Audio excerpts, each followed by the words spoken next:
Bena-Weber. Is that Italian? They changed it from Benya. It's I guess it's Slovak. My last name Weber was also changed at Ellis Island from Schwartz because they thought that Schwartz sounded too Jewish. Little did they know Americans think Weber sounds Jewish too. But I am Italian, but you can't hear it. Before you said Jewish, I was like, are you a Russian spy? Because, I mean, you could be, obviously. How did you know?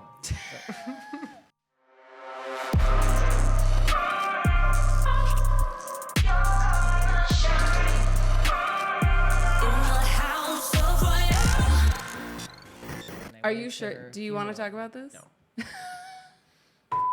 Our guest today is a professionally trained modern contemporary ballerina. She's an educator, a teacher, a choreographer, a creative director.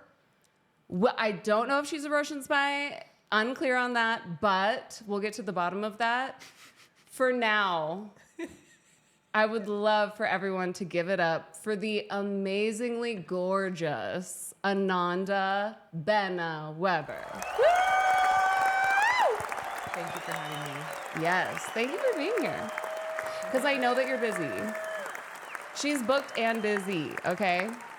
Thankfully. Yes. Oh my God. In the dance world, it's like if you're a tour dancer, you want to be booking jobs, which is far and few between. And then as a dance teacher, it's like nonstop. And you have to pray that you have the energy and strength to continue on. It's good. We just opened, actually. We were off for a month, so we just opening this week at Sierra Nevada Ballet, so we're good. Amazing. Okay, well, I want to start. Okay, good. I want to start from the beginning because I was not born to be a teacher. And so people that are, I'm always like giving you guys so much praise because it does take passion, but also a lot of patience to mold and shape a dancer. I grew up in my mom's dance studio, so I think I was kind of burnt out by the time I was like 18. I want to know how did dance come into your life? What was the calling, and how did you know you wanted to be a dancer? Well, I was also born into a ballet academy and company that belonged to my grandmother when I was a kid. So wow. My grandmother, my mother, and I are actually featured in a book called The Family of Women, which is about 3 generations or more of women who do the same thing. Oh my God. And it's because we all have the same profession. So I grew up watching it. And, my grandmother, they came from the East Coast, and my grandmother's teachers were all from the Ballet Russe. The Ballet Russe dancers got stuck here when the Iron Curtain fell, and they actually founded the big ballet companies on the East Coast. Wow. And those were the people my grandmother studied with. So and then my mother was the first American woman in the Stuttgart Ballet under John Cranko. So they were extremely connected with these incredibly beautiful artists, from the heart of what was happening in ballet. And my grandmother had this very small company in the Bay Area, but she knew all these people, and my mom knew all these people, so they brought all of these choreographers and conductors and composers from these great places to this little place. Wow. And I was there. And so I was a little kid, sometimes I would be in my swing, in the corner. Yeah. But what I was witnessing was such beautiful art. And I mean, Romeo and Juliet and Giselle, where they're just like weeping, it was so genuine. It was really beautiful ballet theater, Yeah. And just witnessing that was really incredibly inspiring. And it just opened me up, I think, to really just life and how beautiful being alive can be, just being in the world and meeting people, how rich that experience can be. And so and also the music, the music was huge for me. I'm very much I dance because of the music. If you turn the music off, I'm like, I just wait. Some people keep going, but I'm like, are you going to play that again? Or how can I remember what to do? And so that was so inspiring. And so I really knew I wanted to be a dancer from when I was little. And then the thing that made it a little bit more was also, because if my parents had been like, oh, you need to dance, I probably would have like, no. But I had a very weird looking alignment on my left side, which, you know, the ballet companies are so particular that especially my mother, who was with Stuttgart, which is one of the top companies in the world at the time, and they still are now, she knew that would probably rule out my being able to get into one of those companies, no matter how good I was, because they just don't like the way that looks. And so they tried to discourage me from dancing. And so then, of course, you wanted it even more, honey. Dance. Yes. I mean, it was like if they had wanted me to definitely go into dance, that's what they should have done. They told me not to.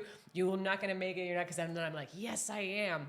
And so I studied, and mainly with my grandmother, who trained me until I started going out in the world and studying with other people.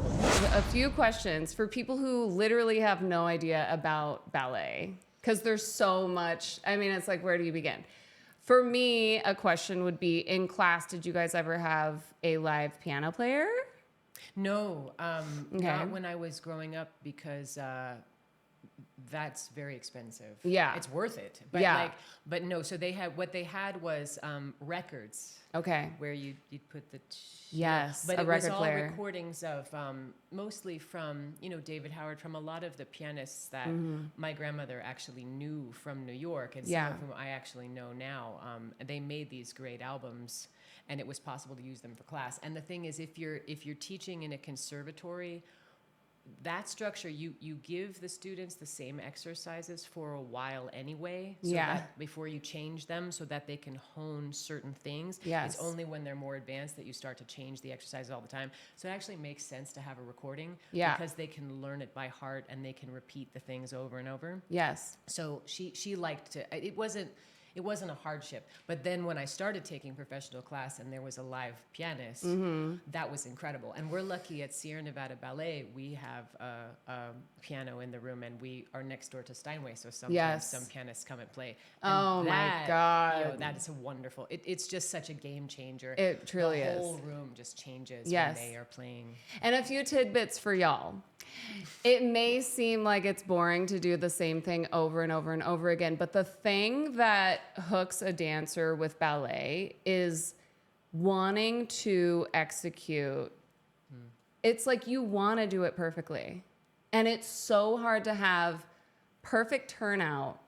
Like even a tendu back to fifth, you know, and doing it correctly. It's Fifth so is hard. Oh my God, doing a pirouette and then landing in fourth. Like you really do become, for all of you gamers out there that are obsessed with video games, it's the same kind of addiction. For me, it was. And I, like some of our girls, like Monique and Liz, they were so obsessive with their turnout, and the fact that they could not do certain things would piss them off so badly. And they were like gods to me, because I was like, 12 and they were like 16. And ballet really did become such a huge love for me. Eventually, too, when we moved to Oregon, I didn't have my training anymore. And I went to a performing arts school, and they had a ballet program. And I was so angry that we moved, that ballet became my number one source of conviction and redemption. And like, I became obsessed with it, because it was like helping me hang on to something, But I just want you guys to understand that it's not boring. It is like, I gotta get back in class so I can do it again. Like, well, and it's rich. The thing is, it's really rich. Like when kids first start and they're like, oh, I've already done a plie. It's the first movement we do with the Barbie Day. But the thing is that once you kind of get into the process, you realize that one movement, it opens up with all this richness. It's never the same twice. Every time you do it, you get this new payoff, this new learning about yourself, a deepening of your experience. And all of the movements are like that. They give us this mysterious, magical relationship with our body, mind, organism. And for me, it's a spiritual thing. It is. You can feel something about what it means to be human that's really super deep. Yes, agreed. And I think for all the adults out there that used to be dancers like me, I think what's so terrifying about getting back into it is the perfectionism. It's like if I do a plie and it's not the way I did it when I was 15, I'm going to lose my mind. Like, and it's kind of just letting go of the perfectionism and just being in class. And now I'm at the age where I'm like, you know what? I don't want to deprive myself of joy. Like, I just want to live again. Like, and I'm begging my own self to let me back in the studio. It's such an insane place to be outside of yourself, looking at your mind going, what is wrong with you? Like, just go. No, you're right. That perfectionist thing it's actually something that's very important to let go of. I've found that in my own performing career in all the different aspects. I have to know it's not going to be the same as last time. And especially if last time was so great, like, oh my God, best show of my life. I got to let that go and have my new experience. And the thing that's most deep for me is if I can really sort of like just do that plie and just experience that one and not worry about the past one or the future one.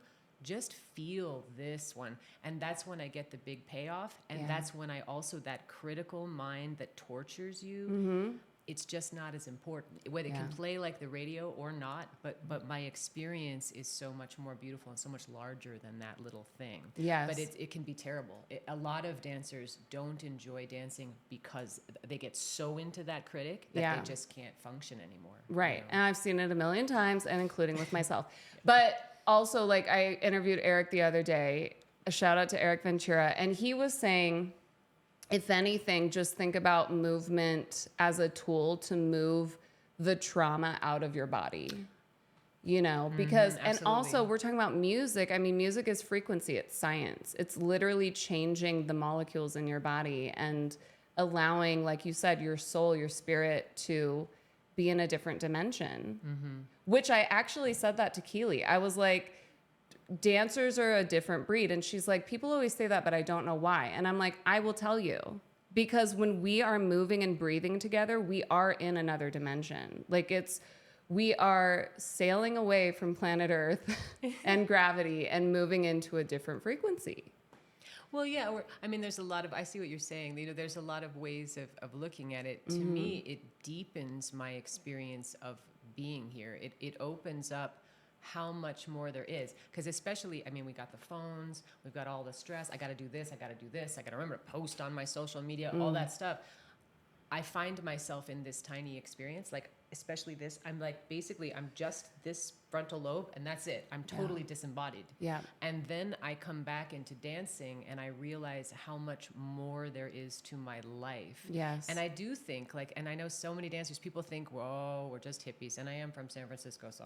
But the thing is, there is something to the idea, if everybody danced, if everybody came into a physical practice that's that deep, human beings don't harm each other anymore once we get to that. Because also, like, when we're dancing together, like you said, when we're dancing together and we're breathing together, we feel the fact that we are connected. Yes. My husband is a nuclear physicist. Wow. They can see that we're all part of one thing. You know, we're made up of these particles that are constantly exchanging. The thing that's interesting to me is, like, when he describes these things very, very technically, sometimes I say, you know, I feel like I can feel that sometimes when I'm dancing with others and we connect. We are connected. It's not our imagination. It's not like, oh, well, we know the same moves, so something happens, right? Something magical happens. I have chills even listening to you talk about it because there's so many memories locked away in my mind of that feeling. Like, and I remember one of the first times I cried in class, it was Mia Michaels. I don't know if you know who that is. Yes, of course. But okay. I mean, everyone was abusive back then, including Mia, but Not everyone, but I see your point. But Mia, I mean, even warm up, she would put you in a center split for like 10 minutes and have everyone breathe and let everyone know it's okay to cry.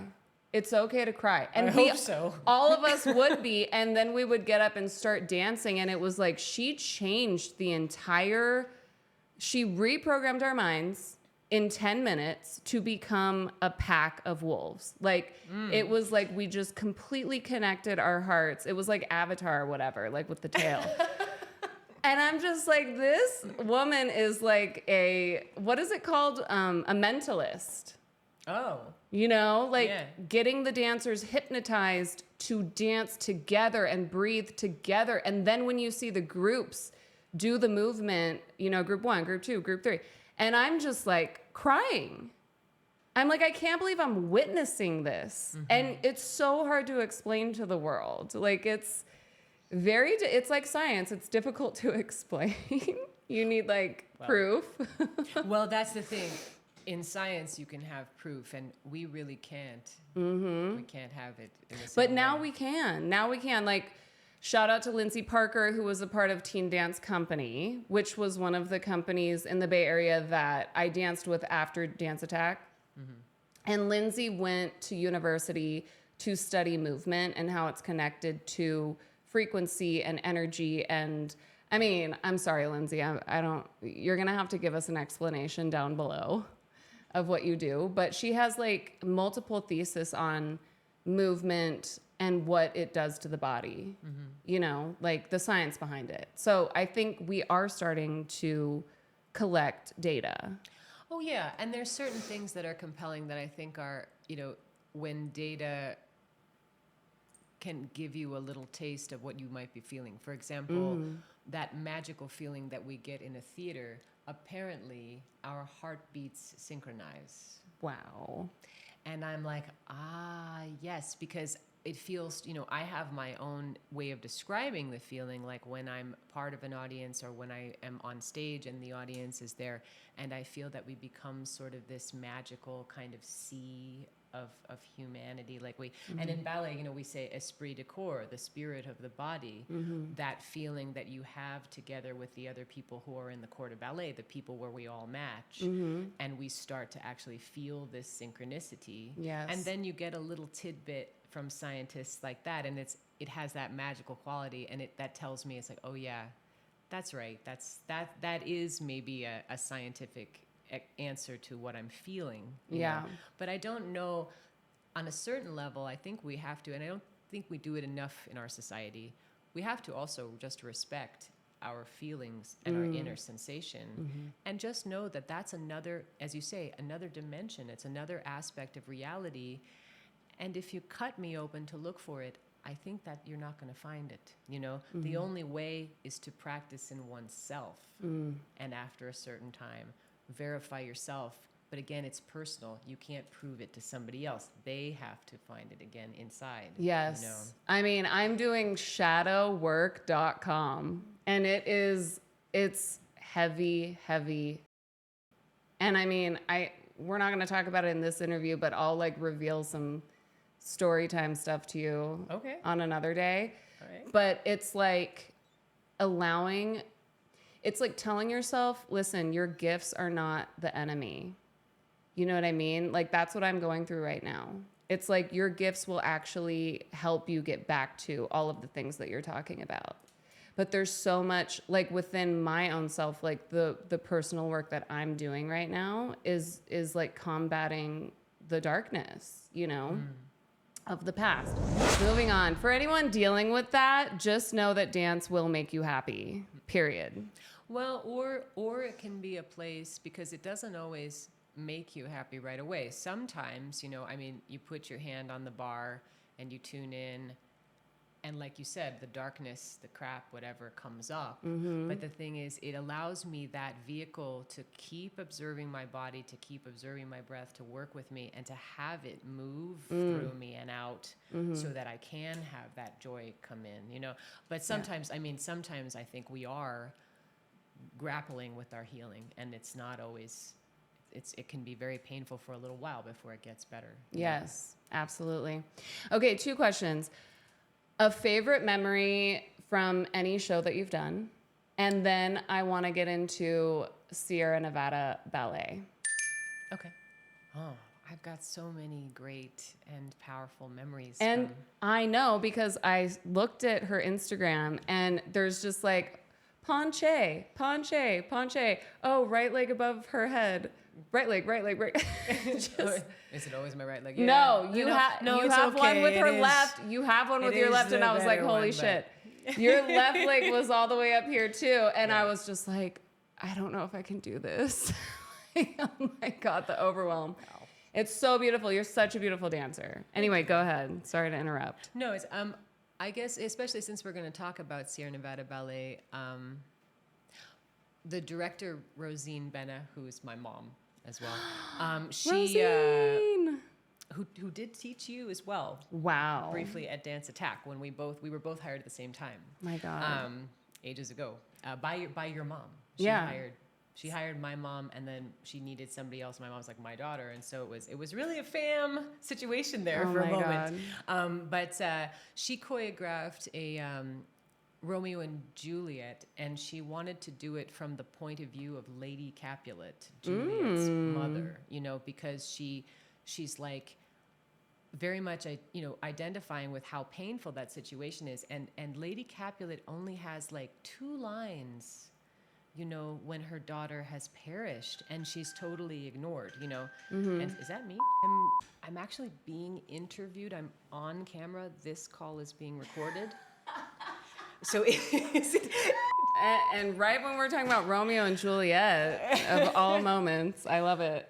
Right. So, okay. So, so she was really interested in like the disenfranchisement of Lady Capulet. Yeah. And so and I was very honored. She cast me as Lady Capulet, and Amazing. I was dancing with Domingo Rubio, who is a wonderful guest artist that we get for most of our productions. I'm pretty sure I saw him on Instagram. Probably. Yeah, he looks amazing. No, phenomenal. He's incredible. He's with Joffrey, and he's an extraordinary artist. But so he was cast as Lord Capulet, and we were performing. So she put in this scene that you don't see in the play.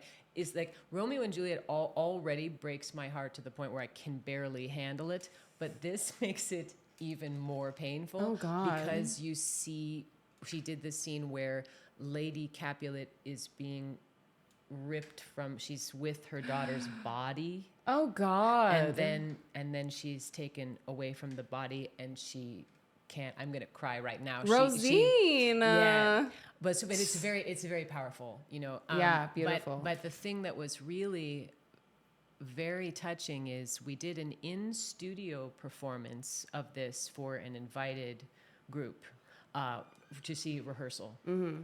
And some of the people from this group shared with us somehow that they had lost their children.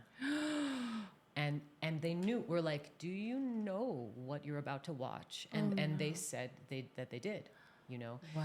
And the thing is, when it was both Domingo and I, and the rest of the cast, I mean, everybody was wonderful. We were really pouring ourselves into this. And so we would actually cry, but with the music and everything, and from far away, you can't actually hear it. But in that room, we were weeping, and you could hear our audible weeping, and the audience was also weeping with us, and you could hear everybody having this like cathartic, tearful experience over the death of Juliet and what it means to lose one's child. And I was so worried that this experience was going to negatively impact these people who had suffered that loss. Mm-hmm. But the thing that was so amazing was we did a talk back after, because it was this little intimate rehearsal thing. And these people spoke to us about that pain and how watching it, how relatable it was, and how it, in a sense, helped them. They felt it, and yet it gave them something, and they said, thank you. And we were like, oh my God, thank you. Like, what an extraordinary, they came on this journey with us with that pain that, God forbid it should happen to anybody, it was just everybody in the room, I think that day felt that we were connected on this really, really profound human level, love and loss and the suffering of losing dear loved ones and just that love that we have as human beings. Yes. I felt so connected to everybody in that room. And so that was really one of the most that was one of the most profound artistic experiences I've ever had. With grief, I think you just don't know. For me, I never know how I'm going to react. Like, because most of the time I think I'm fine, and then I'm not. So it's like so beautiful to hear that family had that experience, and it was so moving for them. And I think that speaks volumes for dance and ballet specifically, you know, the way that kind of carried them. Instead of putting it in their face, it kind of like gave them space to feel it, but then also not be pushed into feeling it, just kind of witnessing a different kind of relationship and loss.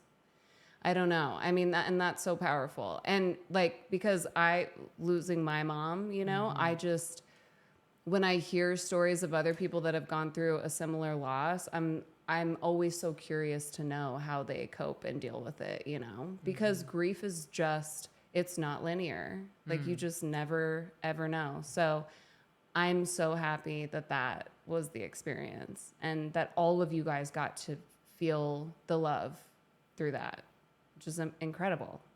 It was, and it was such a surprise to me because, you know, I had this assumption about what grief would be like. And I think it is, you know, some people who have it, they would be like, I'm sorry, I'm not going to watch that. Right. But these people's openness, and this was actually, it was several different people who had lost, it wasn't just one family, it was several people who had lost their children who somehow wanted to come to this. And that already, I was like, I don't understand, you know, the impetus for this. But it gave me something. It is a mystery to me, you know, how that happened, and yet they said they got some sort of cathartic benefit, you know, and you could feel it. It sounds like you guys were called to be there in that moment for them specifically. Like maybe even the spirit of their kids were like, we're going to make this connection happen. And I know that sounds crazy, but I've been through weirder situations where I'm like, I know this is my mom, like putting this, like even you seeing you again. It did seem a little kismet-y. Yeah. It did, yeah. Absolutely. I mean, most of the time I'm like, okay, I see what you're doing here. Like, it's so funny. So anyway, I love hearing that story. It's beautiful. Let's get into Sierra Nevada Ballet, because there's a lot of students that you oversee, right? Well, yes, we have an academy. So Yes, Sierra it's an Nevada academy. Ballet. It's an academy. Well, we have an academy and a professional company. Okay. And we have an apprentice and trainee program so that our promising young students, when they turn 12, they are able to be invited into this program, and then they really get into a serious ballet experience. They come to the rehearsals. You know, one of the things that I think that they take pride in this, you know, they learn all the different parts, and if somebody's missing, they go in. And it doesn't really matter who it is. Sometimes they go in for a principal. You got like a 12-year-old, it's like, well, who we got? Okay, you're in. And there they are. And the thing is, they're very serious, and they're really good-natured, and they're also, you know, they're game to try. So, and they're playing, you got young girls playing like the dad, you know, like coming in and just, but it helps you work. And the thing is that then they really get the experience of what it feels like to be in a real ballet company. And they end up being just extraordinarily valuable members, because that sort of stays with you. You're always kind of learning all the parts, and you're always seeing, let me grab you that prop, or I know where that set piece is, or, you know, they just are team players, and they're just these extraordinary individuals, and they're going to be an asset, I think, anywhere that they go working in the performing arts, because they're really so versatile. Well, and also some people are into their star turn, like, I'm going to play the Sugar Plum Fairy or whatever it is. Right. But the people who are really assets, if you're a director, are the people who are watching the whole production, who are thinking about the whole thing and who care about the whole thing, not just their part. And so that's what our apprentices and trainees, they're really those people. And we've, now a bunch of them have come up and come through and become dancers, and they go off and they do their thing. Yeah. But I feel like we're really populating the world of art with people who are going to be these incredible team members. I love that. Yeah. It is so important. Back to Lindsay Parker again. It's so weird that you're coming up so many times in this conversation. She would assess the venue wherever we were at, and she would walk around barefoot and put her feet on the stage, look up at the ceiling at the lights, and just kind of put her own energy into the entire theater. And that was her way of being like, I'm grounded, I'm here, and I can do my movement as me and the environment as one, which is kind of similar to being aware of everything that's going on, all of the different moving pieces in a production. I feel like it makes it so much easier too, because then you're not so focused on what am I doing? Am I going to hit this turn? Am I going to do it right? Like, we get so in our heads as dancers backstage. So it can definitely happen. Yeah. So it's nice to hear that the kids are not distracted, but thinking about more than just themselves, which is incredibly useful, I think, as an artist. Because I know, like, now that I'm a singer and Brett and I are, putting this massive world tour together, like, we just built a stage for our last show. And instead of being mysterious and hiding before the show, I was walking around and getting the cameraman and the photographer, showing them their blocking and how to move through the audience, and talking to the audience members and actually moving them in their seats, depending on who I wanted in the shot.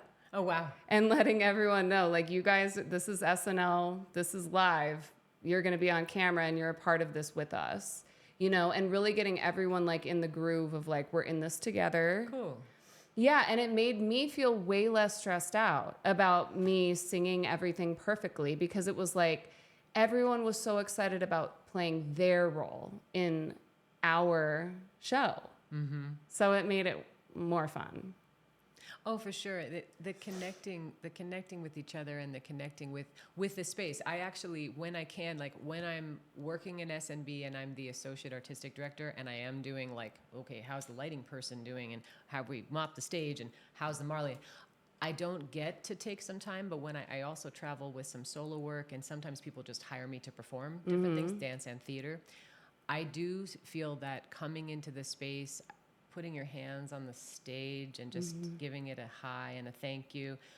These spaces are tuned, they're objects, and yet they're more than objects. There is a life to these places. Yes. And if we can tune into that, they come alive, and they give back to us in this way, and it tunes the space also for the audience to enter and to be able to feel comfortable and get into their sensitivity, to open up, to suspend disbelief, and let us come in there, Yes. And it's magical. To me, that's much more. When I was much younger, I was more into technical things and me doing my dancing and that. But now it really, that sensation of connecting to others, connecting to the space, being in the moment and just experiencing it, it's so much richer than any of that other stuff. Yes.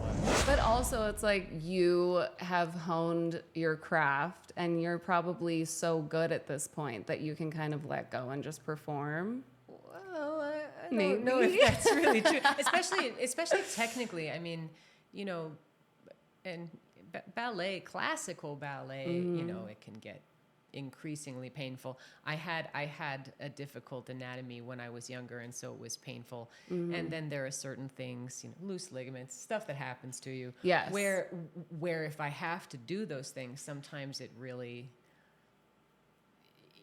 it's hard to get past that. If I have something technically difficult to do, it can interfere with that experience a lot. And that's why when I choreograph a full-length ballet, I'm really asking people the whole time to tell me, if I give you something that's that thing. You know, have you ever had a thing, you have a whole show, but there's one thing that's super scary, and it ruins the whole experience for you because you worried, am I going to fall? Am I going to hurt myself? Am I going to be able to do it? Am I going to be able?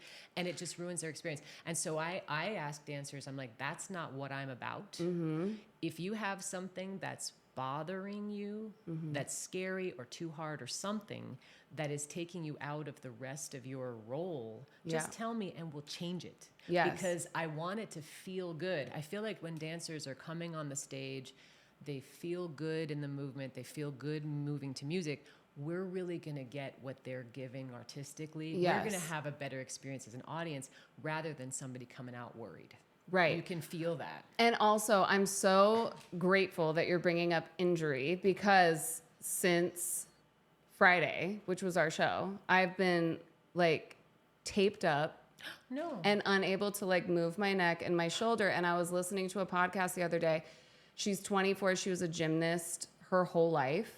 And she's like, injury will happen no matter how good you are or how advanced you are. And she's like, the higher the level, the more injury will happen, right? So she's like, the biggest thing about injury is mental. So it's like, when you get injured, don't go and order the cookie crumble because I'm hurting. Like, eat, eat healthy to help the injury heal, right? Like, save yourself the extra 3 to 5 pounds that you might gain when you're injured. But I remember being 12 years old, and I still have the same injury on the right side of my back from doing like penchés or arabesques. And I was like, you know, in child's pose watching rehearsal. And it's the most depressing thing in the world when you can't dance full out because of an injury. And it doesn't matter what age you are, but definitely at this age, I'm like, okay, we're going to have to modify some shit, because it does get harder as you get older. But also, Terry Beeman in LA, he's like, I don't know, almost 60. And he's still in a full 180 tilt and doing acro, and he's teaching his dancers how to train on the side of a wall, like hanging.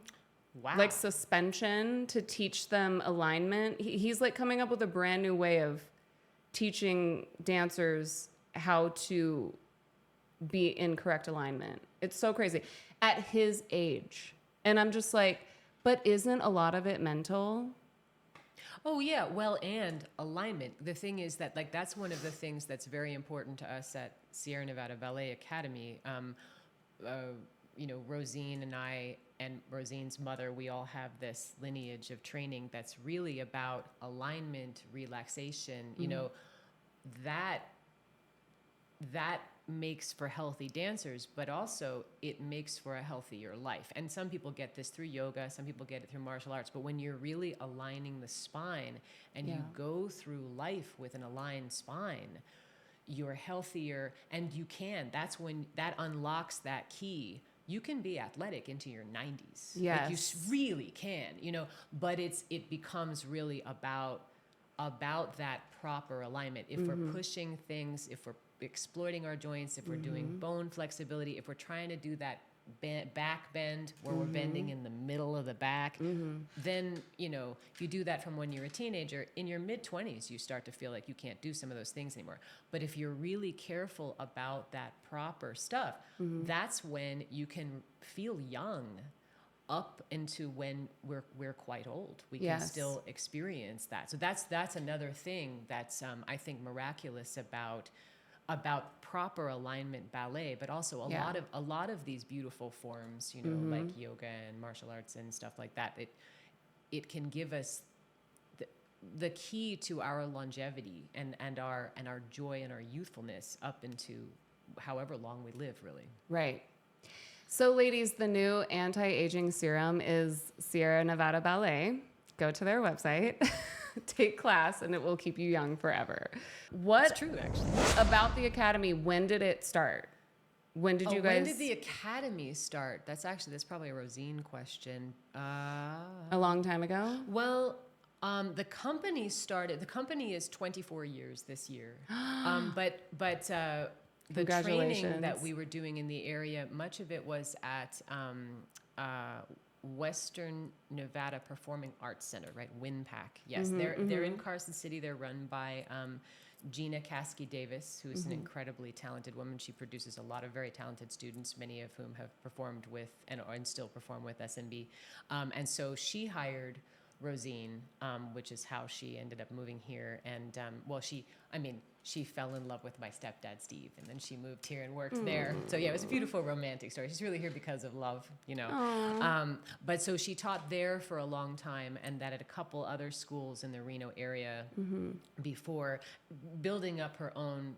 She had basically her own ballet program following her around to a lot of these places. And that's when she decided to actually have her own academy. And we're in our second location now on Moena Lane there in the Northern Nevada Performing Arts Collective with Steinway and Sierra School of Performing Arts. So it's a beautiful place that we're in now. Wow. I think it was sometime around like 2014 or something like that. But don't quote me on that. You can probably see it on our website. I should really look. But yeah, I don't remember exactly when the school was, but the company is 24 years. And we've been training people to go into the company the whole time, just not necessarily with our own facility. And we're still affiliated with Western Nevada Performing Arts Center, and we still have a lot of their students come and perform in our productions and join our company as well. Incredible. So who is the youngest and who is the oldest? Like, what's the age range Of what?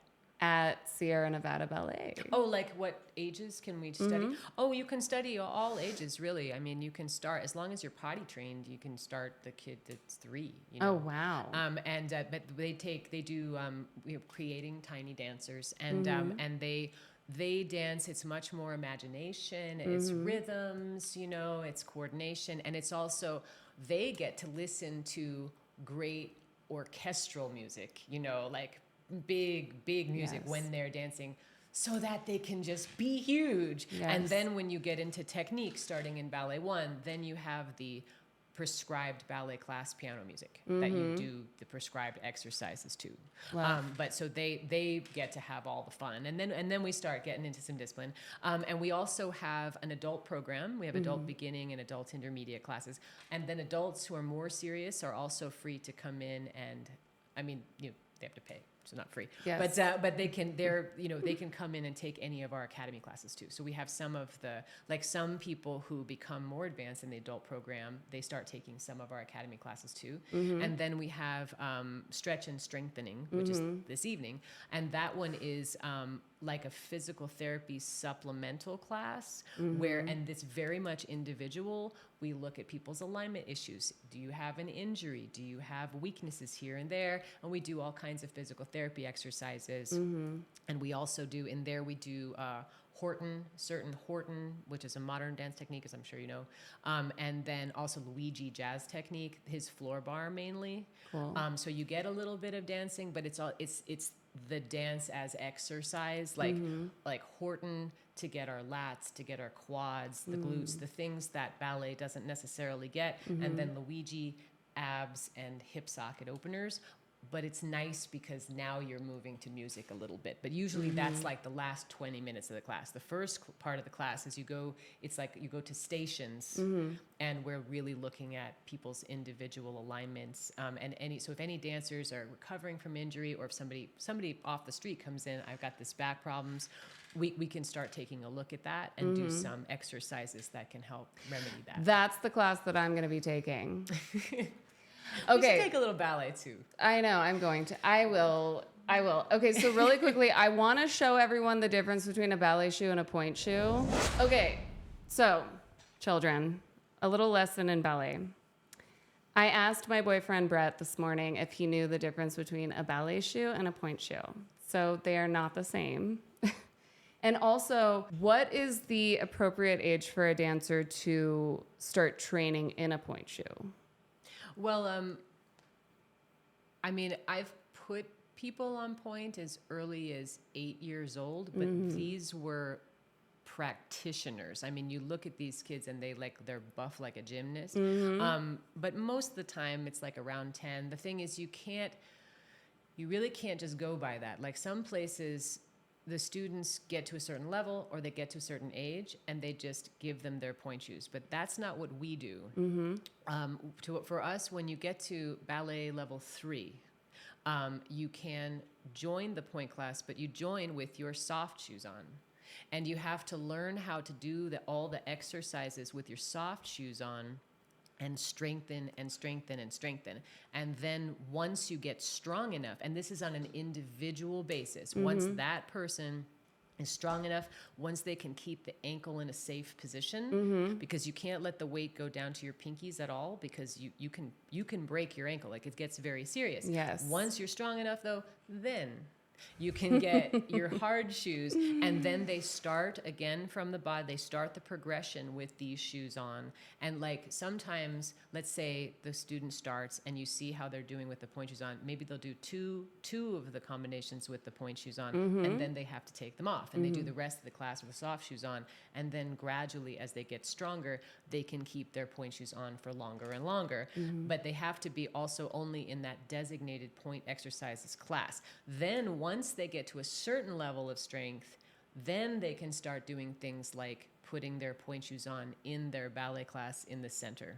Right. But that takes a pretty long time, because you really need to make sure you're solid. You understand how to go through the shoe, because this, you can see this. Can you hear it? Yes. Yeah, it's a hard thing.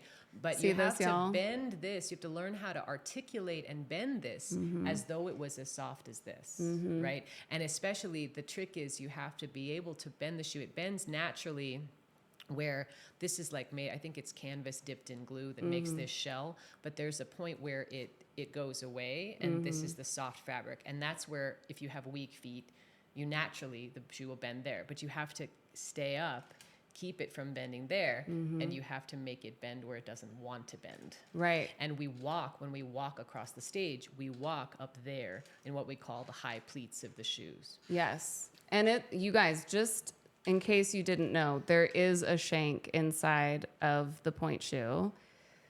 It's a wooden shank. And when you buy new point shoes, a lot of dancers will put this part of the shoe inside of a door and like crack the door this way to press it down this way so that your whole foot can fit into the shoe.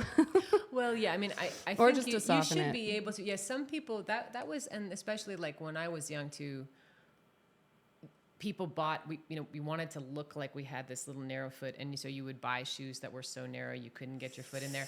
But really, I think now we can fit shoes in a healthier way. You should be able to slide your foot in there. You have to be able to spread your toes as you roll. It's very important. And these, I don't believe, are actually wood.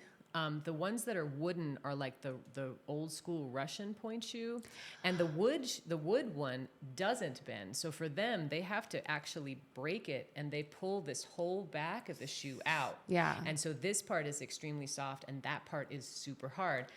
It's insane. And they use their strength together. Yeah, I think we have like beautiful technology now where the whole shoe, it is hard, but it's a bit more supple. And once you learn what phase of the shoe you like as it breaks in, do you like it softer? Do you need it harder because you have like really flexible feet? Then you can get, like, I wear Gainer Mindens. That's those. Yeah, those are gainers. They stay at that phase. So you can get ones that are soft and supple, like the ones that are almost dead. Yeah. And they'll stay that way for several weeks. And that's a very cool thing too. And they're comfortable. Yes. And another fun fact, two. So dancers, number one, will always have a sewing kit in their bag, because you have to learn how to sew the elastic. And then for point shoes, you have to learn how to sew the elastic and the ribbon onto your shoes. Another thing to know is, if you are a pro ballerina in an actual company, a lot of those dancers have like 2 or 3 pairs of point shoes on deck. Oh, yeah. And why, may I ask? Well, I mean, that's part of why I also switched to the Gainer Mindens, because they don't break down as fast. Like, I mean, this is a block shoe. I used to wear these, these would break in. They're lovely shoes for beginners. I always have them, so go block. But but they would be dead brand new at the beginning of a rehearsal and deceased at the end of the rehearsal to the point where I couldn't use them for performance anymore. And I'm like, this is expensive. Yes. Because some places will provide your point shoes for you, in which case you're like, oh, it's dead, next. Right. But if they don't, if you're buying your own, they're very costly. Yeah. And then they're dead. And you're going, oh my God, like this is getting expensive. Because you wear, at a certain point, they just wear out. The gainers are interesting because they stay like that and they don't wear down. But then after I would wear them for enough time, bits of them start coming off, and I like, oh, is that a bit of my shoe? Oh, is that a bit of my shoe?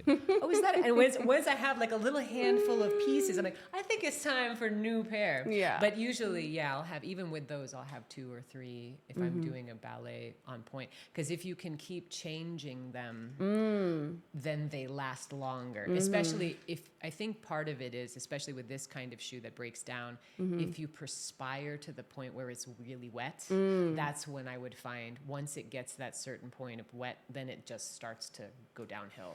If you let it dry out, then it doesn't. Also, gory fact. No, like, let's get into that, because when you're a ballerina, it's like football. You bleed. You bleed. Yeah.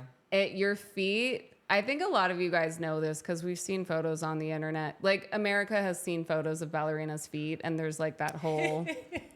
Oh, you have dancer feet? They probably have by now, yeah. Yeah, but I don't think you guys realize how difficult point work is. And it is because you're doing the same movements over and over and over again. It causes blistering, and then your feet bleed. Have you ever bled through a point shoe? Yeah. Yeah. But when I was a teenager. Okay. Because also the kind of shoes, again, they have shoes now are pretty darn comfortable compared to the ones, they really chafed. But also, once you get to a certain number of calluses, like when I was a kid, like I was actually teaching my beginning point class yesterday, and you have all the young ladies, and they have put the Band-Aids on their toes, and then they have this pile of the little Band-Aid things, the packaging for each Band-Aid, you take the little thing, and there's this pile at the end, and then they have to pick up their pile and throw it away. And I was like, I remember my pile of Band-Aid things, but now I don't have to do that because my feet are super calloused, and so I don't have that much pain and bleeding anymore. It's just when your skin is really soft. And that was one of the things I learned if I would go to a massage or something in a massage place, I just asked them, please don't put any oil or lotion on my feet. Please just do my feet without. Because hysterical. It softens your calluses and then you bleed again like your little kid. Only a ballerina would be like, please keep my feet as gnarly as possible. Basically, yeah. It's like if they're all scratchy. It's like they get stuck to the fabric. It's like, no, that's supposed to happen. That's right. Oh my God, I love it. An inch layer of like white rock. Yeah, it's survival. Yeah. Okay, basically, and to us, it's beautiful. Oh yeah. Well, because then also you can dance barefoot. You can turn barefoot. You can run out and get the newspaper across gravel and not even feel it. Like, how are you doing that? Like, yeah, ballet, man. For Sierra Nevada Ballet, what shows, like, how can the public get involved? What should we tell the people? You can go to our website at sierranevadaballet.org. We have all kinds of programming. We perform at the Pioneer Center Performing Arts in Reno, and the Carson City Community Center for our big flagship productions.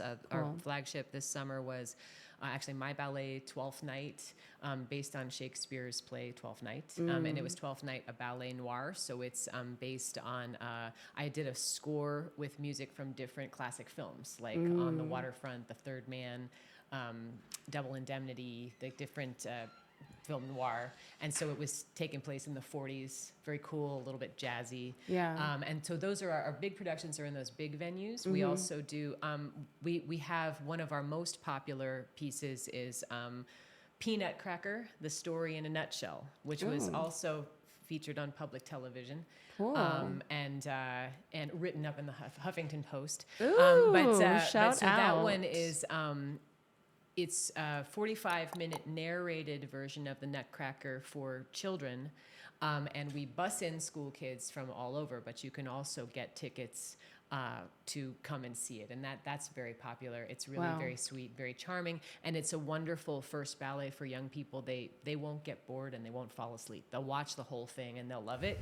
And then they'll realize that they want to look at more ballet.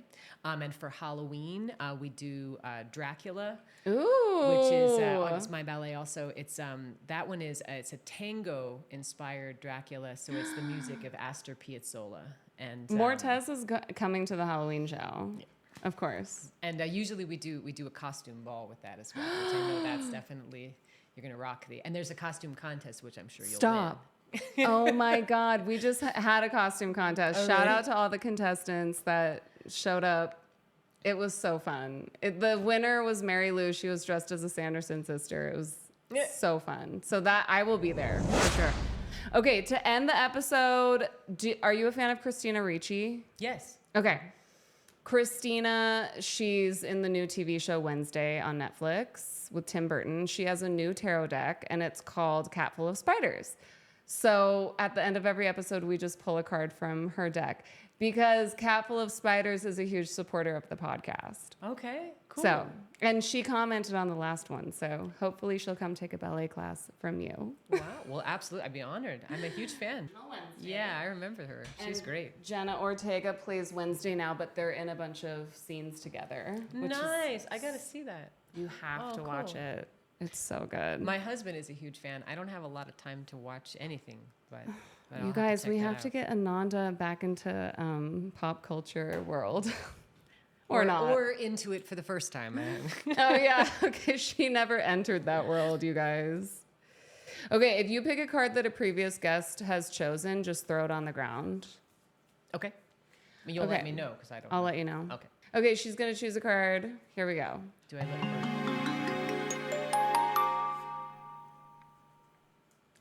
Let's see.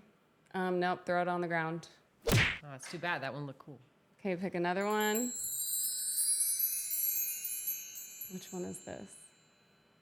Nope, throw it on the ground. Oh, I like that one too. Eric got that one. Okay.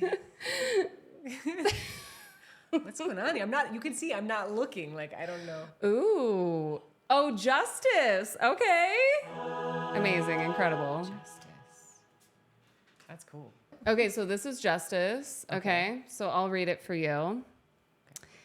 The heroic characters featured in this tarot deck all have a common goal: to free the oppressed and restore balance. When this card comes forward, expect justice to follow in your life. Is there anything you need to atone for? Any wrongs you must right? Prioritize achieving equilibrium and starting fresh with a clean slate. Does that make sense for you? It does. Okay, and then hold it in reverse like this. If it's in reversed, even if you feel as though you've got all the facts and have judged a situation or person fairly, Justice reversed advises you to reevaluate. Is there really a wolf in sheep's clothing lurking about, or have you misjudged someone? On the other hand, perhaps you've mistaken a big bad wolf for a lamb. Careful discernment is called for now. Boom, Justice, everybody. Whatever your biggest dreams and goals are, honey, go after them. And if there's a block or a wall or something that's keeping you, and you feel like because you're judging the obstacles or elements in front of you, maybe it's time to let that go and let the universe work it out. That's beautiful. Cool. Well, Christina, we love you, and we love Cat Full of Spiders. This is her new tarot deck. If you guys want one, you can literally buy one. It's so beautiful. It's so cool. And also follow Ananda on Instagram if she allows you to follow her. Of course. And also Sierra Nevada Ballet.org. Is the website to go to for the schedule and to change your life and to take class from Ananda and Rosine. And please go get tickets to their shows and support the arts, support ballet, because it's so vital to upgrading the human race. And thank you so much for being here. Thank you. This has been wonderful. I'll see you guys later. Bye.